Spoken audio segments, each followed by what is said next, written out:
విలువైనది, అది ఎంతో మధురమైనది, అది ఎంతో మధురమైనది. వాక్యము విలువైనది, అది ఎంతో మధురమైనది, అది ఎంతో. చీకటిని పారదోలుతున్నది, మనిషికి వెలుగునిచ్చుచున్నది. చీకటిని మనిషికి వెలుగునిచ్చుచున్నది.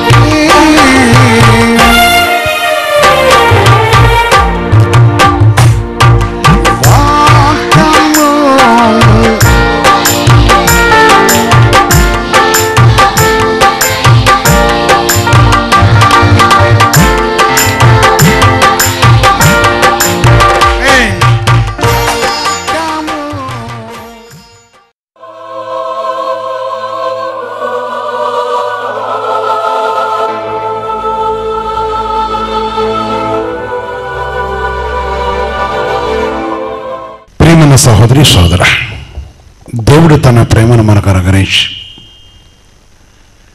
ఆయన కృపలో మన జ్ఞాపకం చేసుకొని జీవం గల దేవుడు మన బిడ్డ చూపిన ప్రేమ గొప్పది. ఈ సజీవైన దేవుడు మన యందు ఉంచిన కృప గొప్పది. అందుకొరకే దేవుని పరిశుద్ధ వాక్యం నుంచి చూస్తున్నప్పుడు, మీ ఎదుట పర్వతములను మెట్టలను సంగీతనాదము చెయ్యను అంటే తన ప్రజల ఎదుట దేవుడు ఉంచే సమాధానము. యెషయా 55:12 చూస్తున్నప్పుడు సెకండ్ మాట చెప్తాడు, మీ వెదుట పర్వతములో మెట్టలను సంగీతనాదమును చేయను, పొలంలోని చెట్లని చప్పట్లు కొట్టును లేక సంగీతనాదమును చేయను. దేవుడు తన ప్రజల వెదుట ఆయన పరిశుద్ధమంటే తన ప్రజల వల్ల ఆయన చూపే ప్రేమ, తన కృపలను నమ్మను బట్టి తన ప్రజల మీద ఆయన ఉంచే కటాక్షము, ఆయన ప్రజలకు ఆయన అనుగ్రహిస్తున్న గొప్ప కృప. ఆయన పరిశుద్ధుడు, ఆయన సర్వోన్నతమైన దేవుడు. ఆయన కృపగల సన్నిధి మనతో ఉంచాడు. ఆయన సన్నిధి కాంతి మనకు అనుగ్రహించి తన కనికరం మనపై ఉంచిన వాడు. నేడు మనం ఆయన పాదాల దగ్గర ఉన్నాం. ప్రియమైన సహోదరి సహోదర, ఈ యెషయా 55:12 మనం చూస్తున్నప్పుడు ఈ మాట సెలవిస్తున్నాడు. తన ప్రజలకు దేవుడు చేసే కార్యము, తన ప్రజలందు దేవుడు చూపుతున్న ప్రేమ, తన ప్రజలను దేవుడు ప్రేమిస్తున్నవాడు, ఆదరిస్తున్నవాడు, కనికరం చూపుతున్నవాడు, కటాక్షం చూపుతున్నవాడు, తన దయను చూపుతున్నవాడు, తన సన్నిధిని చూపుతున్నవాడు, తన కటాక్షం నిలిపి ఉంచేవాడు. సంగీతనాదమును చేయను, అవును, సంతోషము పర్వతములో స్వాగతం పలుకుటకు ఏ విధమైన కష్టమైనా, ఏ విధమైన బాధ అయినా, ఏ విధమైన విషయమైనా ఆయన ప్రజల ముందు అవి తప్పక దేవుని యొక్క నామములో తల వంచక తప్పదని ఈ మాటకు అర్థము.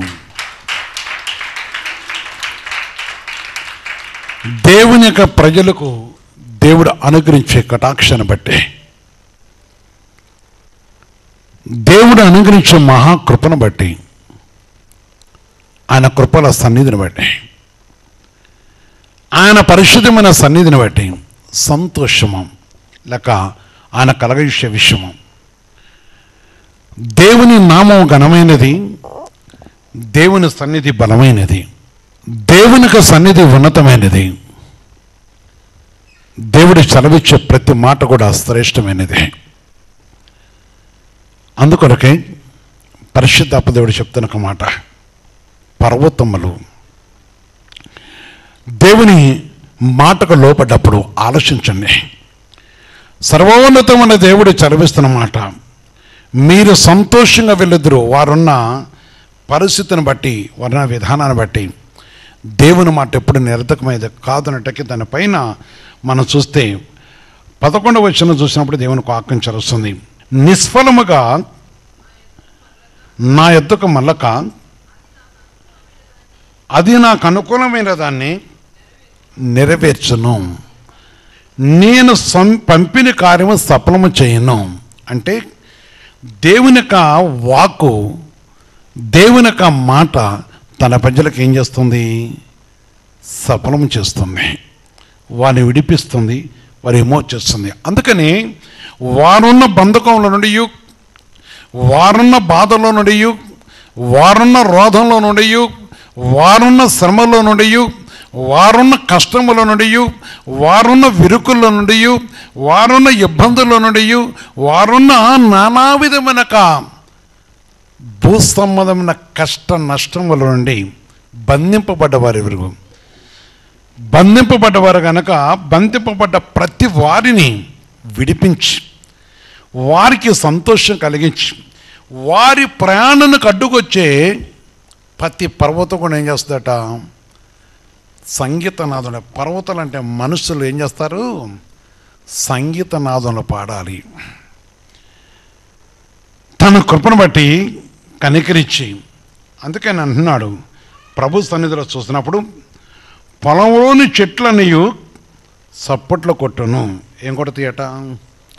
సప్పట్లో కొట్టును.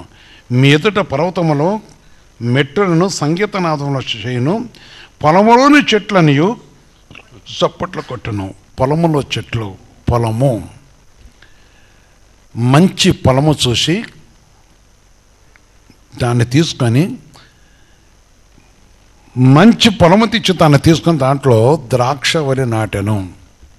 సామెతలు 131 చెప్తున్నాను. ఈ మంచి పొలము అనగా సంఘము, ద్రాక్ష చెట్లు అనగా క్రీస్తు యేసు. కనుక క్రీస్తుతో అట్టుకట్టబడిన ప్రతి వారును ఒక మనిషి విడిపింపబడ్డప్పుడు వారు దేవుని మహిమపరుస్తారు.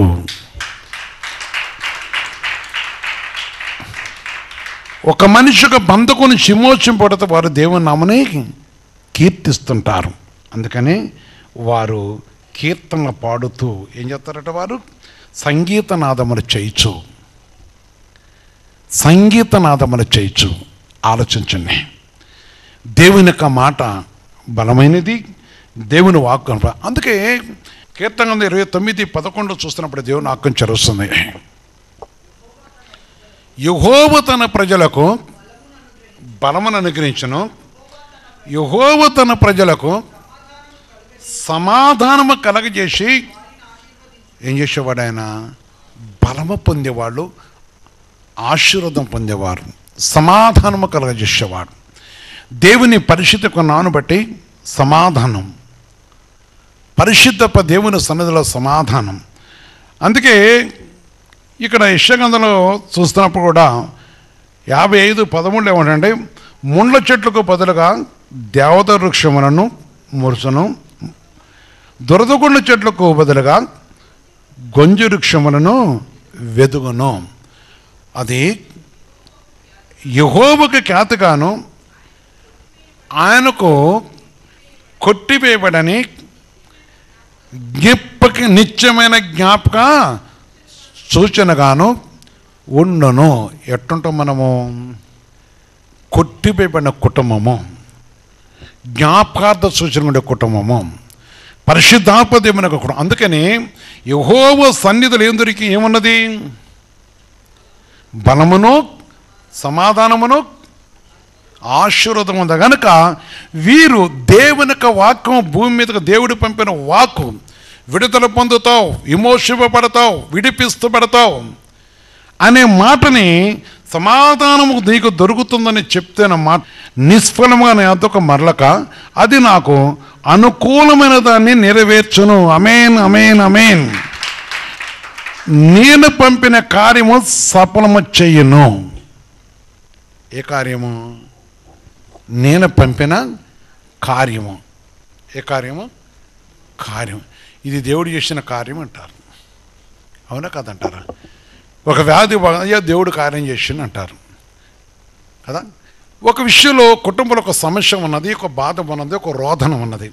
ఆ రోదన పరిష్కారం ఉన్నప్పుడు దేవుడు ఈ కార్యం చేసినా అంటారు. ఎవరు పంపారు? గట్టి చెప్పాలి. ఎవరు పంపారు? ఏం చేశాడు ఆయన? అబ్బా దేవుడు పంపిన వాక్కును బట్టి, దేవుని షాకును బట్టి, దేవుడు పంపిన ఆ మాటను బట్టి మా ఇంట్లో గొప్ప కార్యం జరిగింది. నాతో అంటారు, యా దేవుడు మీతో ఉండి మీ నోటుకుంటూ వచ్చిన మాట, దేవుడు ఏదైతే చెప్పాడో ఆ కార్యము మా గృహంలో నెరవేరిందయ్యా అంటారు. నెరవేరిందయ్యా అంటారు. అవునా కాదంటారా? ఆ కార్యం జరిగిందయ్యా అంటారు. ఏంటి కార్యం? తాగుబోతూ మారాడు, తిట్టుబోతూ మారాడు, రోగం తొలిపోయిందో, బాధ తొలిపోయిందో, శాంతి పోయిందో, అంటే దుఃఖం పోయిందో, శాంతినిచ్చాడు. ఇంకా చెప్పాలంటే ఈ కార్యము కార్యము కార్యం. అందుకని మీరు దేవుని సందలో ఏమైనా మనము ఆయన కార్యములై ఉన్నాము. ఎవరి కార్యములై ఉన్నాము? 94 వచనం చూస్తే వాక్యం చరుస్తుంది. ఎందుకనగా యెహోవా నీ కార్యము చేత ఏం చేశాడు ఆయన? అందుకనే ఆయన కార్యం ఏం చేస్తుందో మనల్ని ఏం చెప్తుంది? సంతోషపరుస్తుందా లేదా? అందుకనే ఆయన కార్యము నిష్ఫలమైనది కాదు, ఆయన కార్యం సఫలమయ్యేది. అర్థం? కొద్ది వాక్యము కొద్ది జాగ్రత్తగా ఆలోచిస్తే ఏమయ్యేది? సఫలమయ్యేది. సఫలం చాలా చూస్తుంటాం మనం, కొన్ని చూస్తుంటాం. కావచ్చు కొందరు కొన్ని విషయాలు విడిచిపెట్టిన వాళ్ళు ఇచ్చినప్పుడు మనకు వద్దు, కానీ దేవుని వాక్యాన్ని మనం గ్రహించినప్పుడు కార్యం చేసిండు. అయ్యా మీ ప్రార్థనలో దేవుడి కార్యం చేసినాయి అంటారు. అవునా కాదంటారా? ఎంతమంది చెప్పగలుగుతారన్నమాట? యేసుక్రీస్తు పరిశుద్ధ మహిమ ఈ వాక్యం విన్నవారు, మీరు మీ స్థలములో ఉన్నవారు ప్రతివారు. అందుకే ఈ కార్యము నిస్ఫలమైనది కాదు గనక సంతోషంగా బయలువెళ్ళుడి. ఎక్కడి నుండి? ఆ బంధకం నుంచి, ఆ బంధక కట్టుల్లో నుంచి, ఆ బంధక బాధల నుంచి, లేక కొందరు పాపం నుంచి, కొందరు లోకం నుంచి, కొందరు అక్రమలో నుంచి, కొందరు దుర్నీతుల నుంచి, లేక ఆ రోగం నుంచి, ఇంకా వాళ్ళు బంధింపబడ్డారు, వారు ఇడిపింపబడ్డారు. బంధకం నుంచి వస్తున్నాక సంతోషంగా బయలుదేరి వెళ్ళండి. ఏం చెప్తాడు శత్రువు? పర్వతాలు అంటే ఎవరు? పర్వతములు తొట్టిల్లిపోను, మెట్టలనే దద్దరిల్లును కదా. సమభూమిగా మార్చేవాడు యేసయ్య. కనుక ఈ పర్వతం లాంటి మనసులు, పర్వతం లాంటి రంకెల వేసేవాళ్ళు ఇంకా అనేక మంది ఏం చెప్తుంటారు. ఒక సమయం వస్తుంది, దేవుని యొక్క పరిశుద్ధ నామక ఘనత కలుగుతుంది. దేవుని నామకం ఏం కలుగుతుంది? ఘనత కలుగుతుంది. పరిశుద్ధాత్మ దేవుని నామక మహిమ కలుగుతుంది. ప్రియ సహోదరి సోదర, ఆలోచించాలి. జీవం గల దేవుడు చెప్తున్న ఒక మాటను బట్టి. అందుకనే ఆయన కార్యములు, సర్వోన్నతమైన దేవుని యొక్క కార్యములు, జీవం గల దేవుని సన్నిధిలో ఆయన కార్యములు ఆలోచించు. నాడు నేడు ఏకరీతుకున్న దేవుడు, నాడు నేడు ఏకరీతుకున్న తండ్రి, నిన్ను ప్రేమించిన దేవుడు, నిన్ను కనికరించిన దేవుడు, ఈరోజు నిన్ను సంతోషపెట్టే దేవుడు. అందుకని నిష్ఫలము కాని కార్యములు దేవుడు నేను పంపిన కార్యము సఫలము చేయును. ఆ మాట సఫలమవుతుంది కనుక మరి గొంజు చెట్లు లేక ఆయన నిత్యం ఏమై ఉంటారు వారు? ఆయనకు కొట్టివేయబడని నిత్యమైన జ్ఞాపకార్థ సూచనగా ఉండను. జ్ఞాపక సూచన కొందరు కొంతకాలమే ఉంటారు, వారి అవసరం కోసమో, వారి యొక్క విషయం కోసం, ఇంకా దేనికోసం ఉంటారు. ఆ తర్వాత వారి కార్యమైన వారి విషయాలు వారు వెళ్ళిపోతారు. ఇక్కడ అనగా జ్ఞాపకార్థం కష్టం వచ్చినా, నష్టం వచ్చినా, విరుకులు వచ్చినా, ఇబ్బందులు వచ్చినా, అందుకనే దేవుడు వినయం కోసం, విధేయత కోసం ఈరోజు కూడా సేవకుల మీట్లో కూడా దేవుడు చక్కని విషయాలు నేను తర్వాత ఆలోచిస్తుంటే నాకు టైం లేదు, తర్వాత టైం దొరికినప్పుడు జనరల్గా వస్తాయి. అసలు మానవుడికి దేవుడు ఇచ్చిన కృపను బట్టి జరుగుతున్న విషయం, దాన్ని కాపాడుకోవటం అనేది చాలా ప్రాముఖ్యమైనది. వాక్యం తెలియటం వేరు, వాక్యాన్ని అనుసరించడం వేరు. లోకములో చాలా విషయాలు, చాలా సమయాల్లో, చాలా సందర్భాలు చూస్తున్నప్పుడు కనుక ప్రియమైన సహోదరి సహోదరా, అందుకనే మనము దేవునికి కొట్టివేయబడిన వారుగా ఉండాలంటే తప్పకుండా పరిశుద్ధ దేవుని కణాన్ని బట్టి మన ముందున్న పర్వతంలో తప్పక దేవుడు తొలగించేవాడు, కనికరించి మనల్ని ఆదరించేవాడు. యెషయా 35 చూస్తున్నప్పుడు మొదటి వచనం 2వ వచనం కూడా దేవుని ఆకాంక్ష వస్తుంది. 35 మొదటి వచనం 2వ వచనం చూస్తే కూడా అరణ్యమును ఎండిన భూమియు ఏం చెప్తాయట? అరణ్యమును ఎండిన భూమియు సంతోషించను, అడవి ఉల్లసించి ఆమేన్ ఏం చేస్తుందట? కస్తూరి పుష్పముల పూయను, అది బహుగా పూయచ్చు, ఉల్లసించను, ఉల్లసించి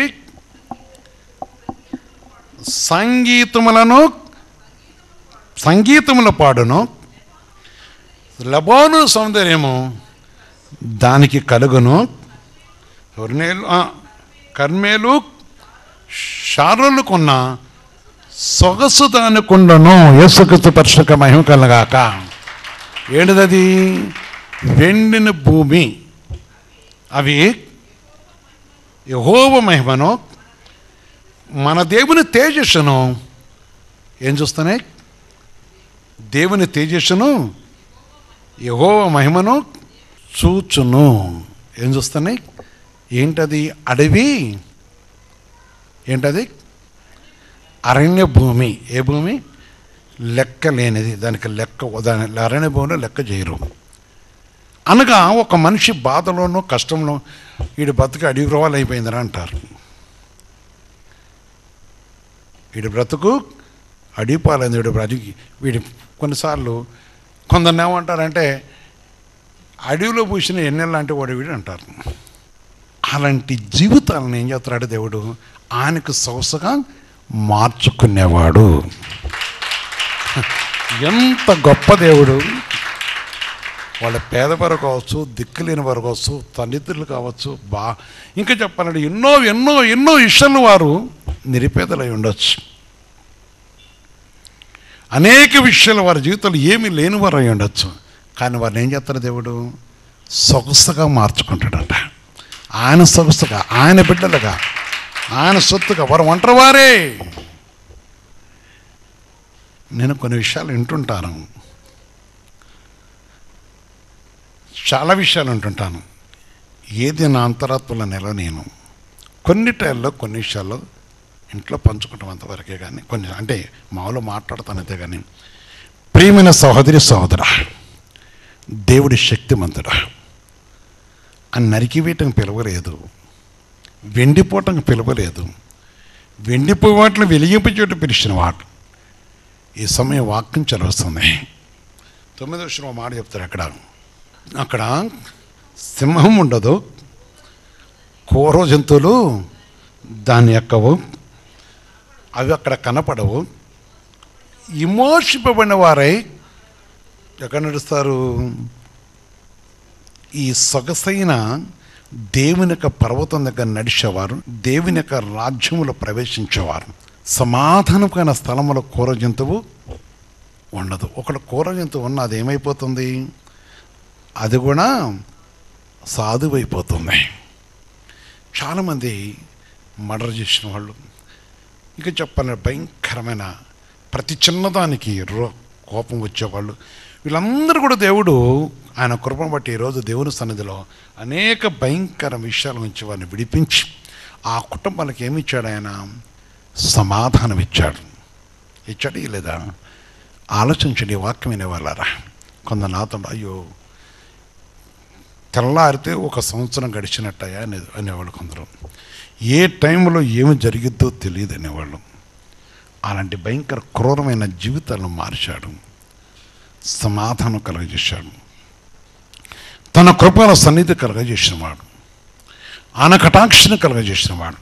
అందుకని జన్మలారా ఈరోజు దేవుడు మనతో చెప్తున్న మాట చూసినప్పుడు పరిశుద్ధాత్మ దేవుడు నిష్ఫలమైన వారు మనం కాదు. ఆ వాక్కు, ఆయన పంపిన వాక్కు, రక్షణ వాక్కు దేవుడు తన నివాసంగా మార్చుకున్నవాడు, తన కృపల వల్ల జ్ఞాపకం చేసుకున్నవాడు.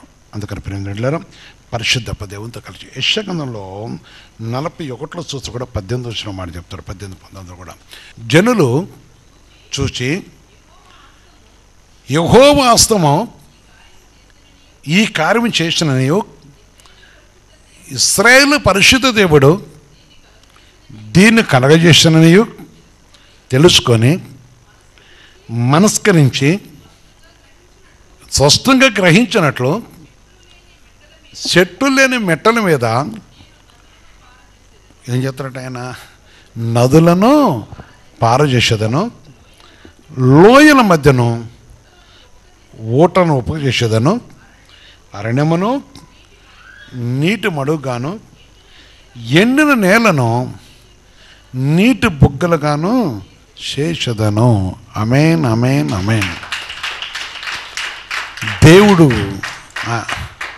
ఆయన ప్రజలతో ఉన్నాడని, దేవుడు ఆయన ప్రజలతో నిలుస్తున్నాడని, మనుషులు లక్ష్య పెట్టిన వారిని విడిపించేవాడని, మనుషులు త్రోసివేసే వారిని విమోచించేవాడని, మనుషులతో కనికరం లేని వారిని కనికరం కలగజేసేవాడని నాడు నేడు ఎకరెత్తుకున్న దేవుడు. ఆయన సర్వోన్నతమైన తండ్రి, ఆయన జీవంగల దేవుడు, ఆయన మహిమగల తండ్రి. తన మాట గొప్పది, తన కనికరం గొప్పది. జీవంగల దేవుని యొక్క నామను బట్టి, జీవంగల దేవుని యొక్క పరిశుద్ధ నామను బట్టి ఆలోచించండి. అందుకే ఈరోజు దేవుడు చెప్తున్నమాట, సంతోషం కలగజేసే దేవుడు తన పరిశుద్ధ నామను బట్టి తన ఎదుట, మీ ఎదుట అన్నాడు అంతే. మన ఎదుట ఏ పర్వతం కూడా నిరీక్షితంగా ఇష్టపడేవాడు కాడు. అనగా మనల్ని విమోచించేవాడు, మనకు సహాయం చేసేవాడు. అందుకని పరిశుద్ధ దేవుని యొక్క సన్నిధిలో ఈ విషయాన్ని మనం గ్రహించాలి. జీవగల దేవుని యొక్క మాట పక్కన విషయాన్ని మనం గ్రహించాలి. సర్వోన్నతమైన దేవుని మాట మనం లక్ష్య పెట్టినప్పుడు దేవుడు ఈ కార్యములో సఫలం చేసేవాడు. కీర్తన గ్రంథంలో మనం 96లో చూస్తే 11-12 చూస్తున్న దేవుని ఆకం జరుగుతుంది. యెహోవా ఏం చేస్తున్నాడు, ఆకాశం సంతోషించను గాక, భూమి ఆనందించను గాక, సముద్రమును యేసుక్రీస్తు పరిశుద్ధ నామమునకు మహిమ కలుగును గాక, పొలమును దాని యందు గల సర్వమును యెహోవా సన్నిధిని ప్రకాశించునుగాక, వనవృక్షములనియు ఉత్సాహదని చేయునుగాక. ప్రియమైన సహోదరి సోదర, పరిశుద్ధ దేవుని యొక్క పరిశుద్ధ నామను బట్టి దేవుని వాక్యం చేరుస్తుంది. నాడు నేడు ఏకరీతిన దేవుడు దేవుని యొక్క పరిశుద్ధ నామను బట్టి చూస్తున్నప్పుడు మరి తన పరిశుద్ధమైన ఒక మాట ప్రకారం, అందుకొరకే నేడు మనం ఆయన పాదాల దగ్గర ఉన్న మనము, జీవముల దేవుని సన్నిధిలో ఉన్న మనం, సజీవమైన దేవునితో కలిగి జీవించవలసిన మనం ఈ విషయాన్ని మనం గ్రహించినప్పుడు మన సంతోషపరిచే దేవుడు. అందుకని ప్రభునామను బట్టి ప్రతి మనిషి కూడా ఈ విషయాన్ని గ్రహించి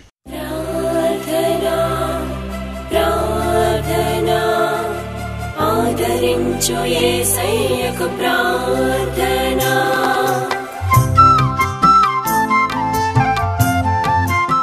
పరిశుద్ధ తండ్రి, సర్వోన్నతమైన దేవా, నీ పరిశుద్ధ పాదాలకు వందనాలు. గొప్ప వాగ్దానంతో మా మధ్యకు వచ్చావు. ఇదిగో నువ్వు కార్యము నిస్ఫలము కాదను, కార్యము సఫలమవుతుందన్నావు కదా. మా జీవితంలో కార్యములు సఫలం చేసే మహోన్నతుడా, మా ముందున పర్వతములు పతనం చేసే పరిశుద్ధాత్మ దేవుడా, మమ్మల్ని సమానతతో నడిపే ఇష్టపడ్డ యేసయ్యా, మాకు శక్తినిచ్చి మమ్మల్ని సమాధాన పరుచుకో. నీ ఆశీర్వాదం మా ముందు తీసుకొచ్చిన యేసయ్యా, నీ సన్నిధిలో బలము కలదు. మేము నీ సన్నిధిపై, నీపై, నీ మాటపై ఆధారపడి ఉన్నాం కనుక నీ కటాక్షం దయచండి. ఈ సరమైన క్రీస్తులతో ప్రతి బిడ్డను కూడా జ్ఞాపకం చేసుకోండి. ఓ ప్రభు, నీ నామక మహిమ శక్తిని కలుగజేసి సంఘమును కాపాడడానికి అనుగ్రహించండి. సంఘంలో ఉన్న ప్రత్యేకతని ప్రభు గచ్చపు అగ్గితో కాల్చివేయండి. ప్రతి విధమైన జ్వాలాత్మ అగ్గితో కాల్చి నీకు మహిమ తెచ్చుకోండి, కరుణించండి. నీ కృపగల సన్నిధి దయచేయండి. తోడేళ్ళు ప్రభు నీ నామను బట్టి లయపరచండి. సమాధానముతో మా అంతరాత్మలో ఉంచే దేవుడు కదా. మీ కనుక ఏ బిడ్డలు అడుగుతున్నారో, ఎవరు దుఃఖంతో అడుగుతున్నారో, ఎవరు సమాధానంలో అడుగుతున్నారో, ఎవరు నెమ్మదిలేక అడుగుతున్నారో, ఎవరు కృంగిపోయి అడుగుతున్నారో, ఎవరు అలసిపోయి అడుగుతున్నారో, ఎవరు ఏ మోసపోయి ఉన్న అడుగుతున్నారో, నీ కటాక్షం దయచేయండి, నీ కనికరం దయచేయండి, నీ కృప దయచేయండి. మోకరించి అడిగే ప్రతి బిడ్డని నోరు తెరిచి ఎవరైతే హృదయం తెరిచి అడుగుతున్నారో నీ కనికరం దయచేయండి. సాగిలపడి నీ పరిశుద్ధ గాయములపై వారు గృహంలో అడుగుతున్నారా, వారున్న సన్నిధిలో ఉండి అడుగుతున్నారా, ఏ విషయాలు అడుగుతున్నారు, వారు ముందున ప్రతి ఒక్కటి లయపరిచి ఓ ప్రభు నీ కార్యము సఫలమవునన్నావు కదా. నీ కృప దయచేయండి, కనికరం దయచేయండి. హాస్పిటల్లో కుంగిపోతున్న వారు ఉన్నారు, అలసిపోయిన వారు ఉన్నారు. నీకు వందనాలు చెల్లిస్తున్నాం. నీ కృప మాకు దయచేయండి అయ్యా. నీ కృప దయచేయండి. కుమారుల కోసం, కుమార్తెల కోసం అడిగేవారు, గర్భముల కోసం అడిగేవారు, గర్భఫలం కోసం అడిగేవారు అయ్యా కనికరించండి. గర్భిణీ స్త్రీలను జ్ఞాపకం చేసుకోండి. ఇంకా తగిన పరుకోతండి, కుటుంబంలో పరుకో, గ్రామంలో పరుకోతండి, పక్కన వారు బట్టి, ఇంకా వారి బట్టి నేను దుష్ట క్రియలతో లేచిన ప్రతి దుష్టాత్మకితో కాల్చి నీ కృపగల సన్నిధిని దయచేయండి. క్రీస్తుల ప్రతి స్థలమును కూడా జ్ఞాపేసుకోండి. ఓ ప్రభా నీ కృప దయచేయండి. మా దేశాన్ని కూడా నెమ్మది దయచేయండి. మా ప్రార్థన కోరిన ప్రతి వారిని కూడా జ్ఞాపం చేసుకోండి. నీ సన్నిధిని చేసి షావుకులు అనబడేవారు కూడా ఏ విధంగా ఉండరో మాట్లాడరు సహాయం చేస్తూ, అన్ని విషయంలో దీవెనాశలు దయచేస్తూ, నీ సన్నిధి కాచని దయచేస్తూ, నీ చిత్త ప్రకార ప్రభావంలో దీవించి శాశ్వరించి కనికరించమని యేసుక్రీస్తు నామమున ప్రార్థించి వేడుకొస్తున్నాం తండ్రి. ఆమేన్, ఆమేన్, ఆమేన్, ఆమేన్.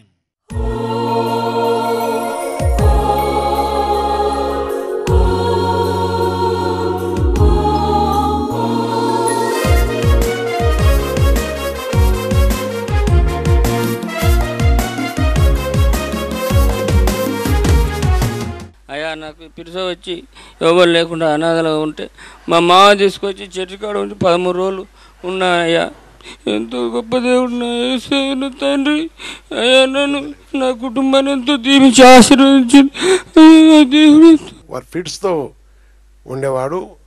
ఆ ఫిట్స్ వ్యాధి వచ్చిన ఎక్కడ పడితే అక్కడ పడిపోయాడు. పని పోయినప్పుడు ప్రాబ్లం అయ్యేదని తన బీపీ పెరిగి కొన్ని విషయాల్లో చాలా ఆ ఇల్లంతా కూడా చాలా చీకటిగా బంధకంగా ఉండేది.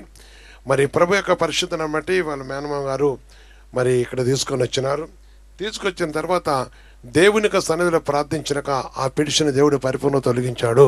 వీరిది మీ దేవుడు నల్గొండ దగ్గర చెర్లగవరం కనుక నల్గొండ దగ్గర మరి ఆ గ్రామం నుంచి ప్రభు నోటి వచ్చున్నారు. దేవుడు కనుకరించి ఇడిపించి మోచించాడు. ప్రభునేసుకు పరిశుద్ధంగా మహిమ కలుగాక.